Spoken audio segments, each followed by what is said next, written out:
राहु काल में कोई भी शुभ कार्य नहीं करना चाहिए, मांगलिक कार्य नहीं। जबकि आज मैं आपसे कह रहा हूँ राहु काल में आप कोई भी कार्य कर सकते हैं, आप यात्रा भी कर सकते हैं और भी कार्य कर सकते हैं। नमस्कार, मेरा नाम डॉक्टर पीयूष दुबे है। मैं एक वैदिक एस्ट्रोलॉजर और आयुर्वेदिक डॉक्टर। डेस्टिनी स्टार में आपका स्वागत है।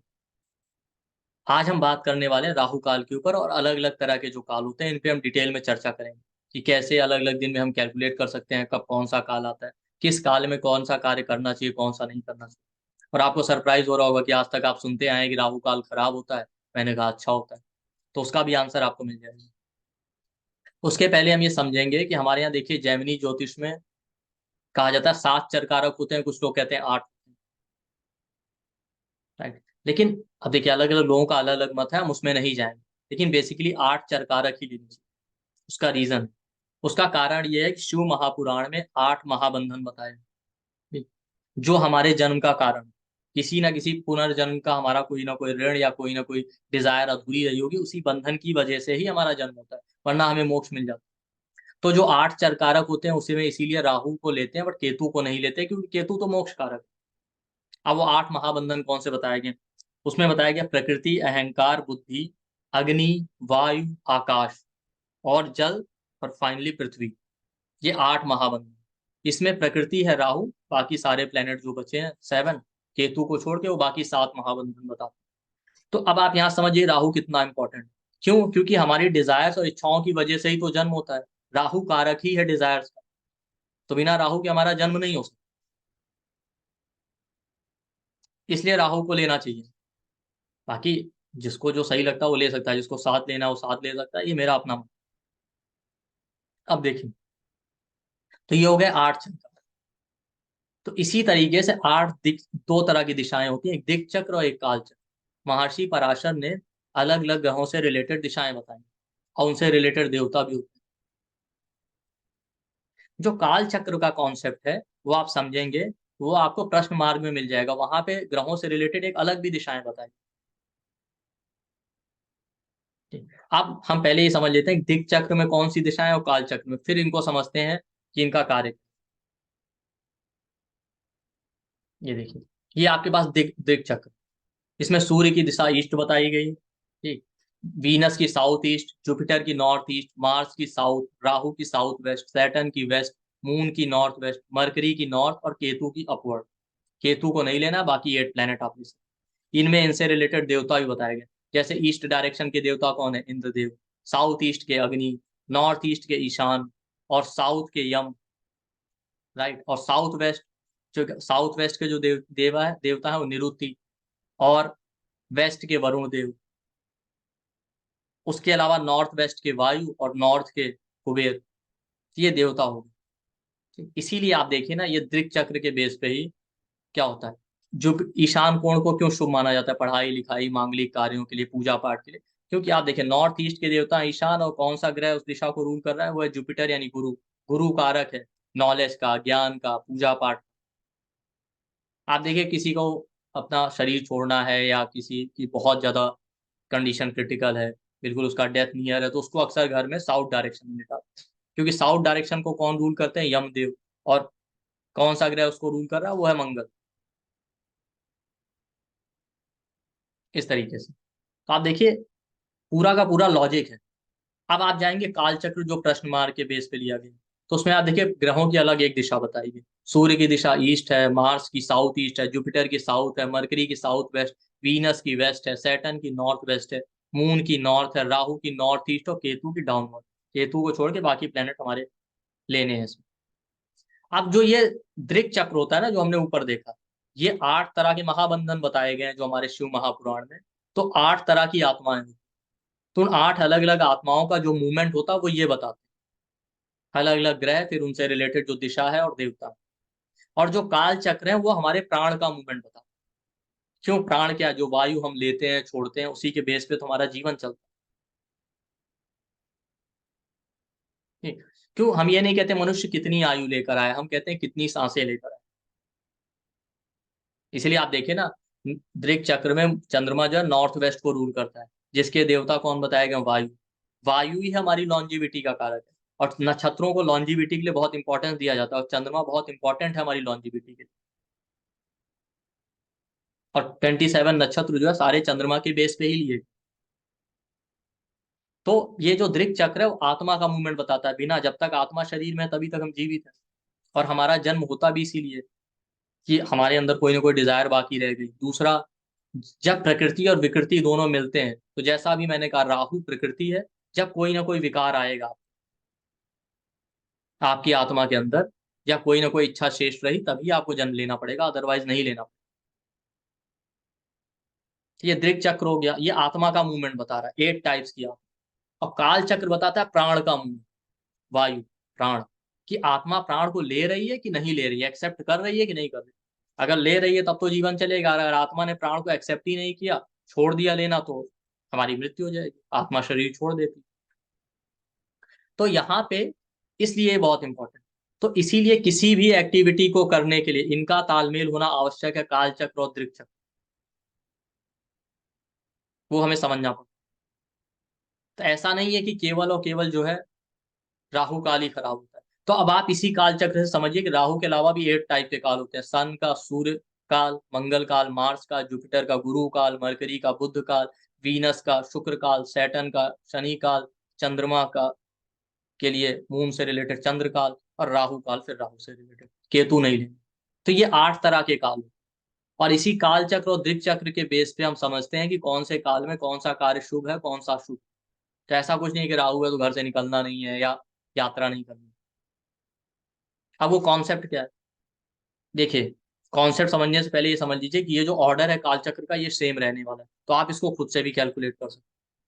करना क्या होता है कि आपको पता होना चाहिए कि आप जिस जगह पे रह रहे हैं सनराइज कितने बजे होगी। तो सनराइज पता होना चाहिए, और जो डे है उसी डे के प्लेनेट से शुरू करना है। और एक काल अप्रोक्सीमेटली 1.5 आवर करता है, फिर 1.5 आवर बाद चेंज होता रहेगा। और ये सीक्वेंस यही रहेगा, सन के बाद मार्स का काल आएगा, फिर जुपिटर, फिर मरकरी, फिर वीनस, फिर सैटर्न, फिर मून, फिर राहु। हर 1.5 आवर बाद चेंज करते रहिए। केतु को नहीं लेना। राहु के बाद वापस सन। जैसे फॉर एग्जाम्पल संडे के दिन आपको चेक करना है, तो सनराइज से 1.5 आवर तक सूर्य का काल, फिर नेक्स्ट हाफ आवर मंगल मार्स का काल, फिर नेक्स्ट हाफ आवर जुपिटर का, फिर नेक्स्ट, सॉरी, 1.5 आवर मरकरी का, 1.5 आवर बाद चेंज करना है। फिर नेक्स्ट 1.5 आवर वीनस का, फिर नेक्स्ट 1.5 आवर सैटर्न का, फिर नेक्स्ट 1.5 आवर मून का, फिर नेक्स्ट 1.5 आवर राहु का, फिर उसके बाद सीधे 1.5 आवर नेक्स्ट सन आ जाएगा, फिर सन के बाद मार्स। इसी तरीके से 24 आवर्स में रिपीट करता है। एक और चेक करते हैं, जैसे ट्यूसडे को आपको चेक करना है किस टाइम पे कौन सा खाना। सनराइज से 1.5 आवर तक मार्स से शुरू करेंगे। ट्यूसडे का लॉर्ड कौन है, Mars. 1.5 hour Mars, next 1.5 hour Jupiter, फिर मरकरी, फिर वीनस, फिर सैटर्न, फिर नेक्स्ट 1.5 आवर मून, फिर राहु के बाद सन, और सन के बाद वापस फिर मार्स पे आ जाएंगे। इस तरीके से सनराइज से 1.5 आवर बाद चेंज करते रहना। मान लेते हैं आपको थर्सडे को लेना है, तो जुपिटर से शुरू कीजिए, Jupiter, Mercury, Venus, Saturn, moon, Rahu, sun, Mars, वापस जुपिटर। वेंसडे को देखना है, तो वेंसडे का लॉर्ड मरकरी है, तो मरकरी से शुरू कीजिए। फ्राइडे को चेक करना है, उसका लॉर्ड वीनस है, तो वीनस से शुरू कीजिए सनराइज से। सैटरडे को चेक करना है तो सैटर्न से। मंडे को चेक करना है तो मून से। इस तरीके से आप रिपीट करते रहिए। तो मान लेते हैं आपको मंडे को राहु काल चेक करना है, तो मंडे को मून से शुरू करेंगे।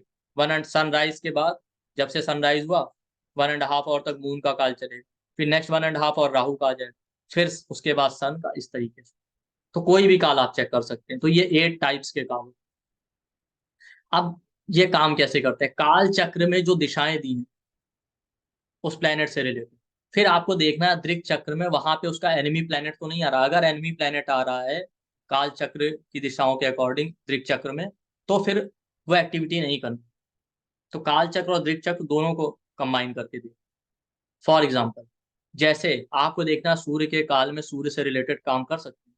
काल चक्र में देखिए सूर्य की दिशा यानी डायरेक्शन कौन सी है, ईस्ट। आप जाइए दृक् चक्र में, दृक् चक्र में ईस्ट डायरेक्शन में सन ही आ रहा है, तो कोई एनिमी प्लेनेट नहीं है, तो आप बिल्कुल कर सकते हैं। आप देखिए, आप समझते हैं राहु काल विवाह के लिए खराब होता है, आप जरा चेक कीजिए। मार्स की डायरेक्शन काल चक्र में कौन से, साउथ ईस्ट। दृक् चक्र में देखिए साउथ ईस्ट में क्या आ रहा है, साउथ ईस्ट में आ रहा है वीनस। इसीलिए मंगल के काल यानी मार्स के काल में कभी यात्रा नहीं करनी चाहिए, मैरिज नहीं करनी चाहिए। क्यों, वीनस, काल चक्र में साउथ ईस्ट में मार्स आ रहा है, दृक् चक्र में वीनस आ रहा है, तो मार्स वीनस को ब्लॉक कर रहा है। वीनस कारक है विवाह का, जबकि मार्स कारक है लड़ाई झगड़े कॉन्फ्लिक्ट ब्रेकअप का। वीनस को वैदिक एस्ट्रोलॉजी में ट्रेवल यानी यात्रा का कारक लेते हैं। मार्स है एक्सीडेंट, इंजुरी, इन सब के लिए। तो आप आज तक समझते थे कि राहु काल में यात्रा नहीं करनी चाहिए, घर से नहीं निकलना चाहिए, मंगल काल में नहीं निकलना चाहिए। अब आप यहाँ पे देखिए, जैसे मून की डायरेक्शन काल चक्र में कौन सी बताई गई, नॉर्थ। आप देखिए यहाँ पे चेक कीजिए, दृक चक्र में क्या आ रहा है, मरकरी आ रहा है नॉर्थ डायरेक्शन। तो चंद्रमा के काल में कभी बिजनेस नहीं शुरू करना चाहिए, बिजनेस से रिलेटेड कोई डिसीजन नहीं लेना। क्यों? मून और मरकरी डायर एनमी। ठीक, तो मून का काल नहीं लेना चाहिए। आप देख रहे हैं इस तरीके से, तो मून रिलेटेड केवल यही नहीं, मून रिलेटेड कोई भी एक्टिविटी मरकरी के काल में नहीं करनी चाहिए, सॉरी मून के काल में कोई भी मरकरी रिलेटेड एक्टिविटी नहीं करनी चाहिए। क्यों? क्योंकि मून और मरकरी बिल्कुल एनिमी है। तो कभी भी आप देखिए, मून की डायरेक्शन नॉर्थ है काल चक्र में, और दृक चक्र में नॉर्थ में मरकरी आ रहा है, तो दोनों चूंकि एनिमी, तो मरकरी रिलेटेड कोई भी एक्टिविटी मत कीजिए मून के काल में। इस तरीके से बिजनेस रिलेटेड कोई भी डिसीजन है, क्योंकि मरकरी बिजनेस का कारक है, तो मून के काल में नहीं करना है। तो अब आप समझ गए कि मरकरी रिलेटेड एक्टिविटी नहीं कर सकते।